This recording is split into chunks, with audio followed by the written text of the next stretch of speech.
So for my final project, I chose to do kind of an extension of our project 3 on stock market analysis. So mine is the stock market analysis of Yeezy and Off-White brand sneakers. So a bit of background into what StockX is. StockX is defined as a stock market of things. It's an online marketplace where users can buy and sell goods, clothing, handbags, and most specifically sneakers. So this caught me as a surprise when I first learned about it, but the sneaker resale market has been said to be valued at over 2 billion, and just the high profit margins that you can get from reselling a sneaker on um like a place like StockX is actually quite crazy just in the profit value compared to the retail price.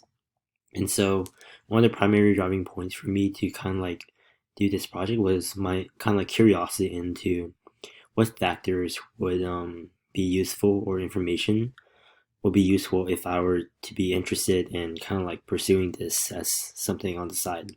And so this data analysis of this data set is intended to kind of help answer some of those questions and see if I can make any meaningful inferences from the data. So about the data itself, I pulled this data set from it was a data set used in 2019's data contest that StockX had. It's like 100,000 random sampled set of data for sneaker sales between the years 2017 and 2019. And for these sneakers, they only provided these sneakers for either Off-White or the Yeezy brand. And so for each row of this data set, it's going to contain an individual sale for a specific sneaker. And towards the right here, give you a better idea of what each columns for that sneaker sale will include. And there'll be order date, the brand, sneaker name, price, retail price, shoe size, and buyer region. And based off of this kind of information of what the data is like, I kind of use that to kind of formulate what factors or points I would try to look into using the data. So the factors I looked into were sneaker size. Does a certain size sneaker have a higher profit margin compared to another? Volatility. How well does the resale value change over time? Does it increase, stay the same, or depreciate? Quantity versus demand. Are shoes that are limited edition harder to find have higher price points, as well as the quantity of the sneakers if that affects the market perceived value. Some of the interesting points I want to look at further too were the region, which state kind of has the highest amount of people that are interested in buying sneakers, as well as the most expenditure. Kind of see where you could narrow down where most of the consumers are located, as well as the brand. For brand, I just want to see which brand would perform better if the maybe one brand shoe would have a better performance in the market compared to another. So for the implementation, it's pretty straightforward. I pretty much just use mainly pandas and then couple that with matplotlib for plotting the graphs. So the approach I took was essentially very similar to our project 3. I defined quite a few number of functions that would do analysis on a certain area or with a specific point in mind, such as average resale price or the average number of sneakers sold. And for each of those functions, they take in a data frame and return a new data frame with the pretty much aggregated value that's been calculation has been performed on. And so uh, sorry. So for the overall implementation, I had kind of two functions. One that will examine the data set as a whole. Uh, that will give the stats analysis for all the sneakers within the data set, and then another one where it'll let you to specify a subset of sneakers. So, for example, if you're interested in seeing the performance of 5 specific sneakers, then you will be able to just have the information for that displayed. So the first analysis I made was like looking at which sneaker had the highest resale profit that gave you the most return. And then the so looking at the graph here, the best performing sneaker were the Air Jordan 1 Retro High Off White. These two are just the same sneaker but just different colorways. I had to do abbreviations on some of the names just so they fit in, but AYB would represent the Adidas Yeezy Boost, and then NA would be Nike Air, and then AJ1 is the Air Jordans. But essentially, it's going to be between AYB, which is Yeezy, and then Off White as the separating for the two brands.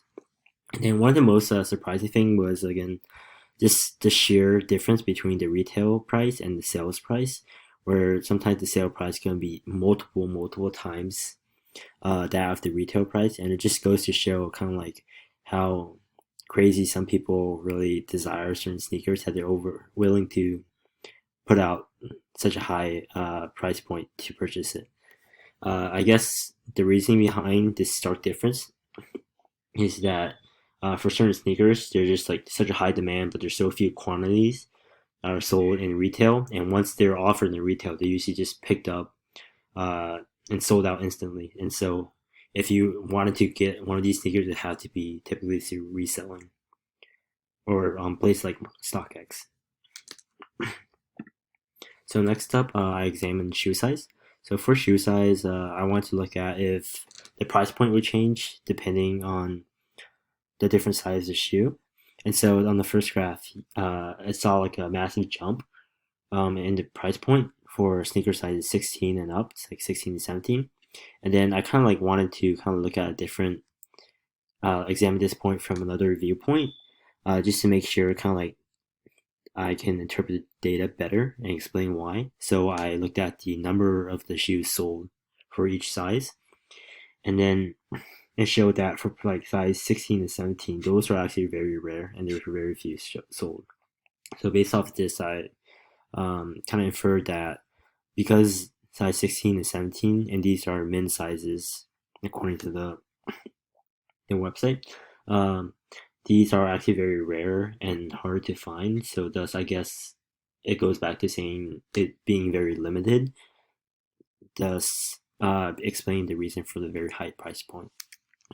And this is also explained by first like the most common sizes, size 9 and 10. Those are very common, but their prices are actually very low compared to some of the more rare sneakers.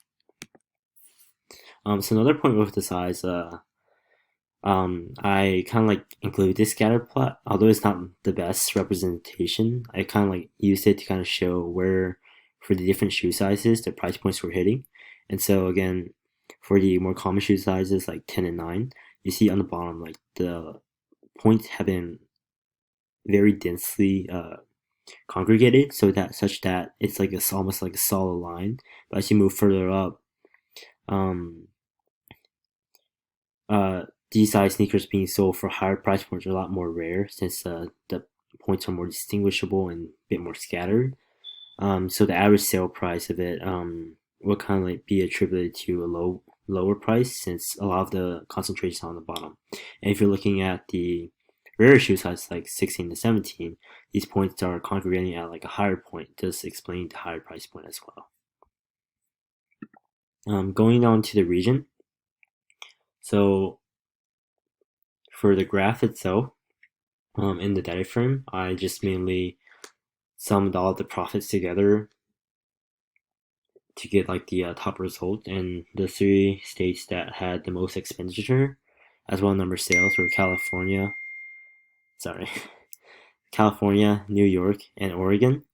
And so after the presentation, I went back and did further analysis because it was pointed out the population are vastly different between California and New York, as well as Oregon. So um, by dividing all of the stats by the population size, I got the stats like of the per person results, and it was surprisingly Oregon had the most concentration of like pairs bought per 1,000 people, as well as the dollars spent per 1,000 people. So that showed that Oregon most likely has the highest concentration of sneakerheads or sneaker enthusiasts who are willing to purchase sneakers and spend the most money. When comparing the brand, uh, I found that the number of Yeezys sold in the market really outstripped that of the Off-White, being more than double. However, the profit margins for that, if I look at the top graph for the overall profits, Yeezys generated a total of around 25 million, while Off-White was close to around 20 million. And that's only a 5 million difference. So it goes to say that Off-White generally have a higher margin of profit when considering reselling compared to the Yeezys. Then looking at the price over time, I kind of narrowed down the number of sneakers to just include the top 5 best performing, so that the data points don't just block out the whole screen. Um, so what was interesting was that there's this trend for hyped sneakers of the resale price over time. It said that it usually the pattern that it forms is similar to that Nike swoosh, and I thought that was cool at first until I actually plotted, and then I was very surprised that I actually saw these two kind of swooshes in here. So based off this, with the five best performing sneaker, it looks at the volatility wise. It looks like the price generally tends to gradually increase over time. The longer you hold it, it looks like the resale value would increase, but realistically, this may not be the case because this is again more specific data set for two specific brands that are very popular. This could be different for a lot of different sneakers, and I think ultimately the value of the sneaker is going to be determined by the consumer market and what they feel the value of the sneaker to be worth. So in conclusion, the overall findings I had was that rare larger shoe sizes tend to demand a higher premium price when reselling. Regions where people most likely purchase sneakers is Oregon. It had the highest concentration of people who are likely to purchase sneakers, and um, per person would be more likely to spend the highest amount of money. In terms of profitability, Nike Off-White really outperformed these Yeezys in terms of resale value. And so some limitations. I feel like this data set it was just like a random sample of some of the sales from the 2 year period 2017 and 19, and for just Off-White and Yeezys.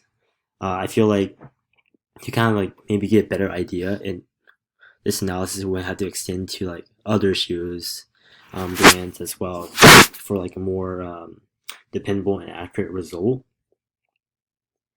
Another thing that future work that I feel like could be added on to this is maybe try using some machine learning with the data as well, implementing decision trees to kind of do almost a resale value prediction algorithm to train one and see how that performs according to the data given. And yeah, so that's the end of the presentation.